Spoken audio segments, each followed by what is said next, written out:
ये सखी का हो बारात आ गई हो। अरे चलो चलो चलो दुल्हा देखे चले के।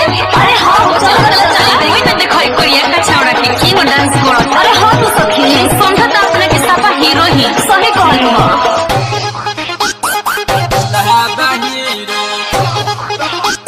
मिश्रा म्यूजिक प्रेजेंट्स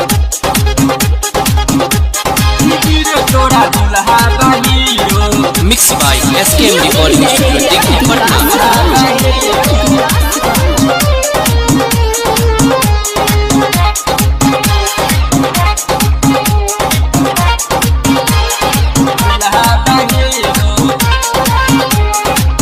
आइल बा साथे में घोड़ा या हाथी सजी धजी के आइले पूरा बाराती खैले बापान के बीरो दीदी रे तोरा दुल्हा बाहीरो केहू न कहे वो के जीरो दीदी रे तोरा दुल्हा बाहीरो। आइल बा साथे में घोड़ा या हाथी सजी धजी के आइले पूरा बाराती खैले बापान के बीरो दीदी रे तोरा दुल्हा बाहीरो केहू न कहे वो के जीरो दीदी रे तोरा दुल्हा बाहीरो। दुल्हा बाहीरो मिश्रा म्यूजिक प्रेजेंट्स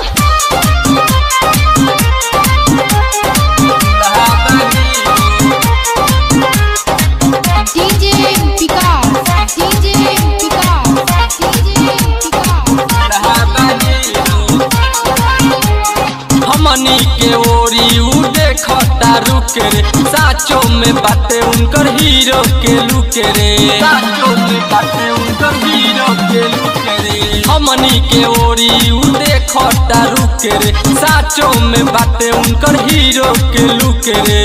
देखे में फिट बा का कहीं औरी सोहता माथावा पर ओकरे मौरी चलावता प्यार वाला तीरो दीदी रे तोरा दुल्हा बाहीरो केहू न कहे ओके जीरो दीदी रे तोरा दुल्हा बाहीरो। दुल्हा बाहीरो मिश्रा म्यूजिक प्रेजेंट्स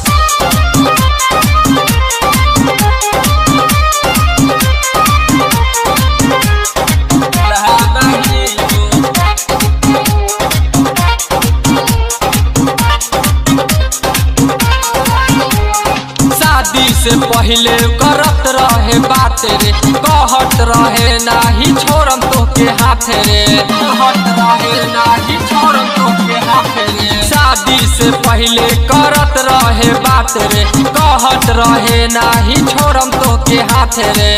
कके बियाह जीजा तो के ले जाई सुनी के बात कही गैसा रमाई दिही दबाई तोरा सिरो दीदी रे तोरा दुल्हा बाहीरो केहू न कहे ओके जीरो दीदी रे तोरा दुल्हा बाहीरो। दुल्हा बाहीरो मिश्रा म्यूजिक प्रेजेंट्स डीजे विकास डीजे विकास डीजे विकास दुल्हा बाहीरो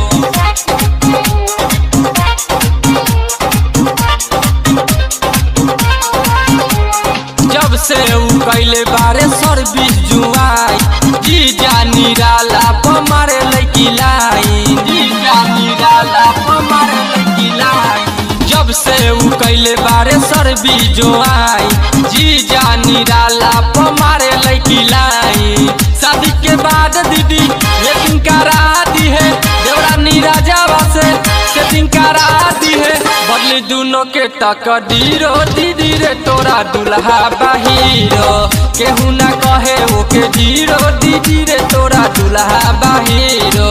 आइल बा साथ में घोड़ा या हाथी सजी धजी के आइले पूरा बाराती खैले बापान के बीरो दीदी रे तोरा दुल्हा बाहीरो केहू न कहे ओके जीरो दीदी रे तोरा दुल्हा। Mix by SKM recording studio.